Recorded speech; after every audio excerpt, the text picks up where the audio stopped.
guys, it's Liz. So a few months ago I said that I would make a video about my experience with the iridologist and how it went and etc, and now it's 6 months later. My excuses, what we're going for is that I decided that I would test it for 6 months and see if it really did improve things or what, when really I've just been lazy and haven't made videos.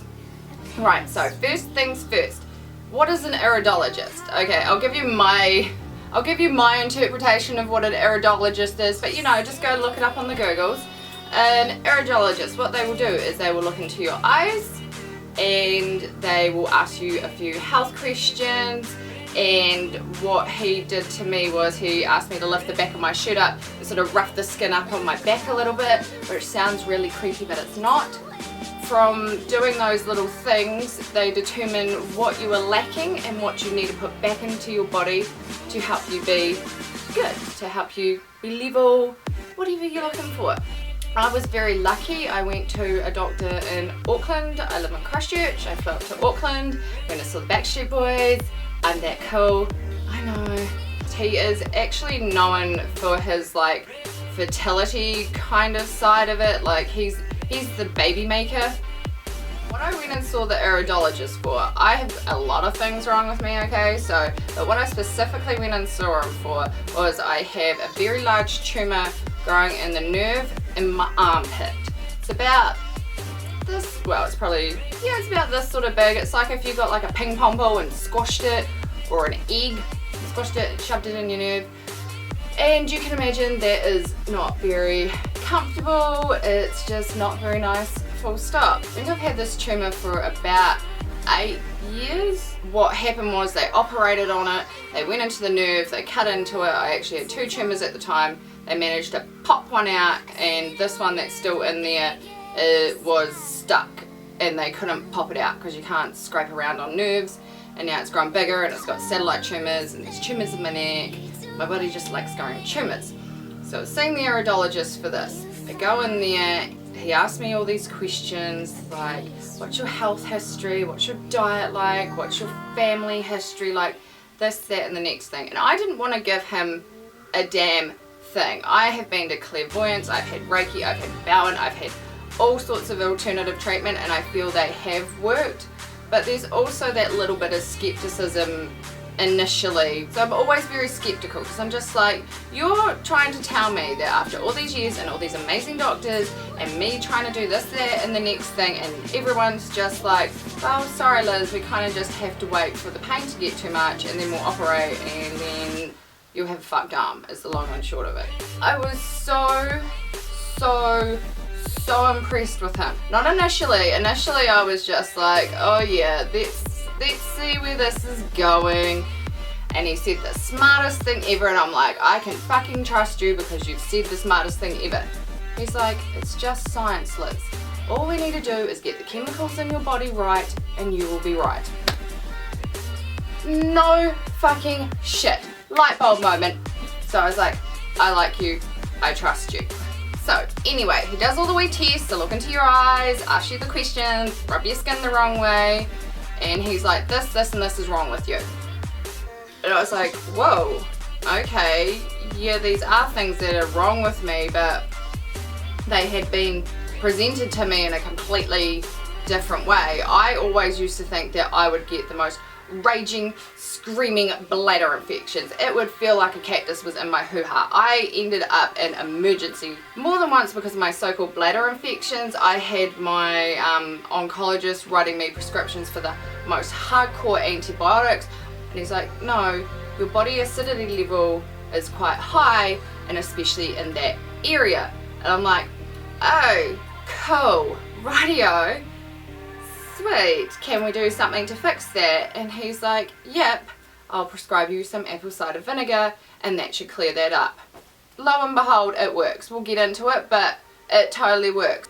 Oh, apparently I have a good liver, which is awesome because I've always been a little bit worried about that because, you know, Liz likes to drink and have a party.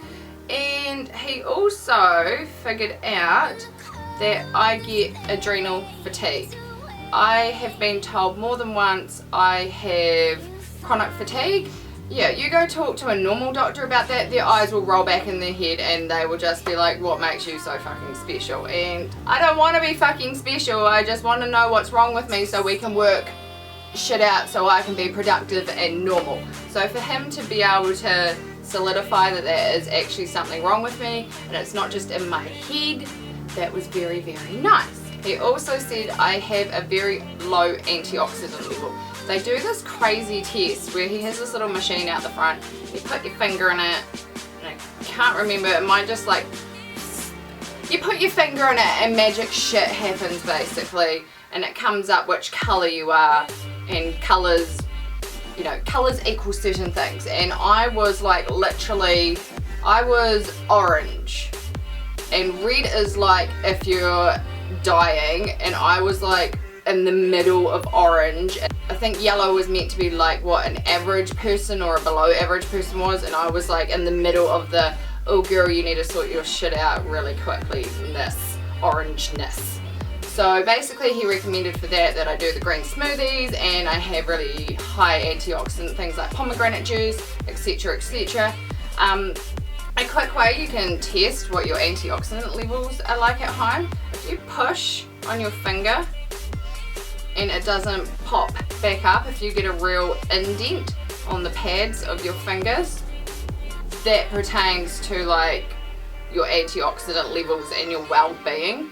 Mine initially, I could push my finger in it and I would have the dent and it would sit there for about a minute, whereas now I can push it in and it pretty much pops back, but it's still a little bit flat. But I had a hard weekend last weekend. We went to a big warehouse party, we got very rowdy. I was drinking tequila and Red Bull, which is like the worst and the best fucking thing ever.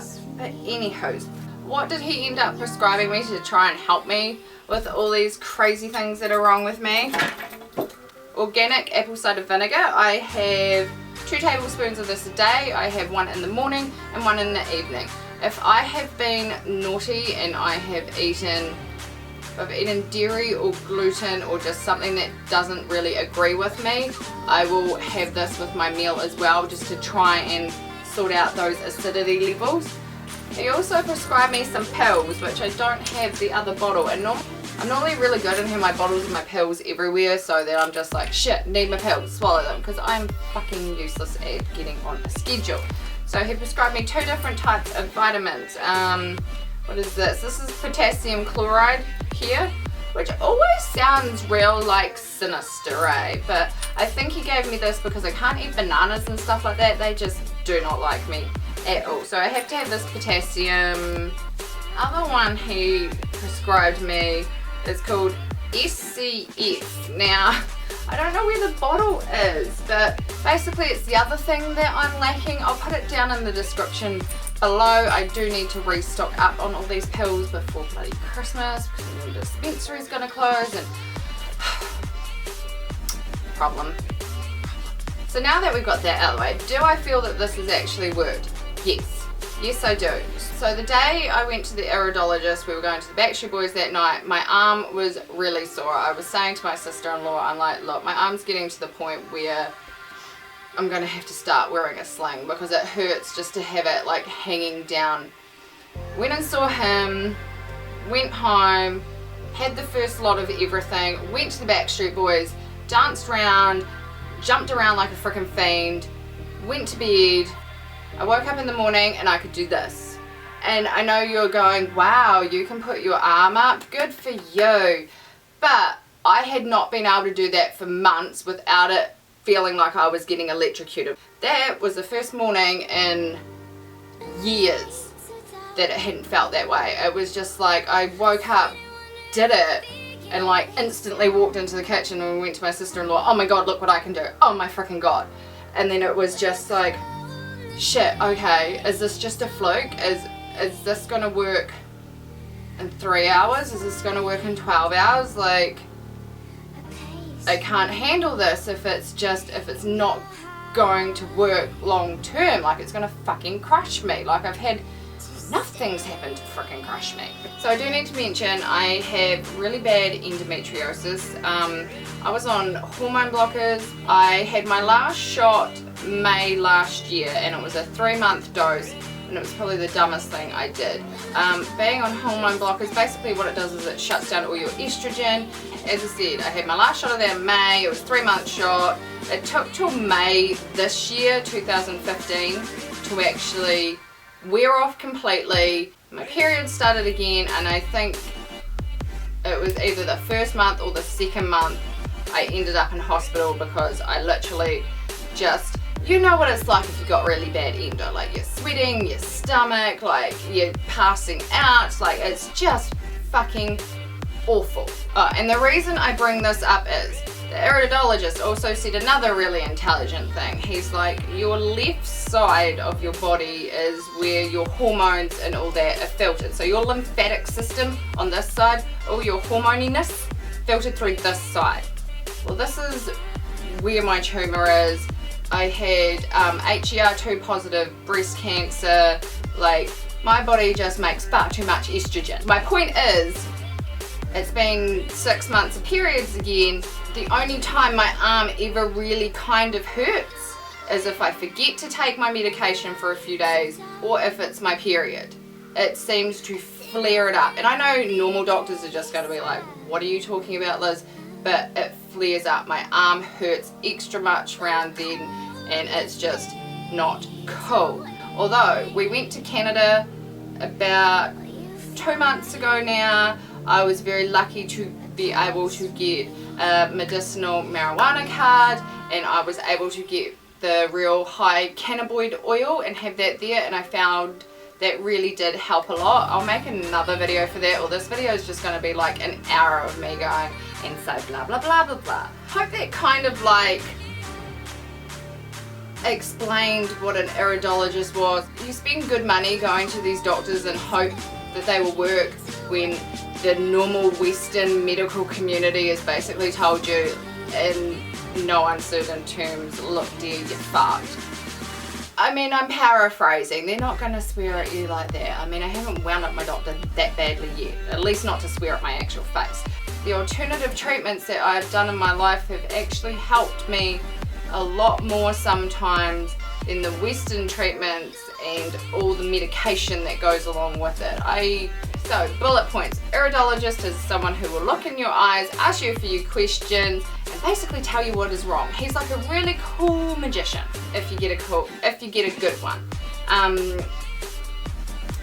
I think my appointment, all up with my medication, I left with a few bottles. Like, I didn't just get like 1 bottle of vinegar and 2 bottles of pills. I left with like, I think 2 bottles of vinegar and like 8 lots of pills, and the total was under $250 for an appointment with an iridologist and my medication. So I thought that was absolutely fabulous. I thought that was great. I do not mind spending money if it bloody works. That's kind of it, guys. Hopefully it made some kind of cohesive sense. I tend to ramble, that's the way my brain works, you know. But anyway, I will see you guys next time, and I hope you have a nice day. Bye!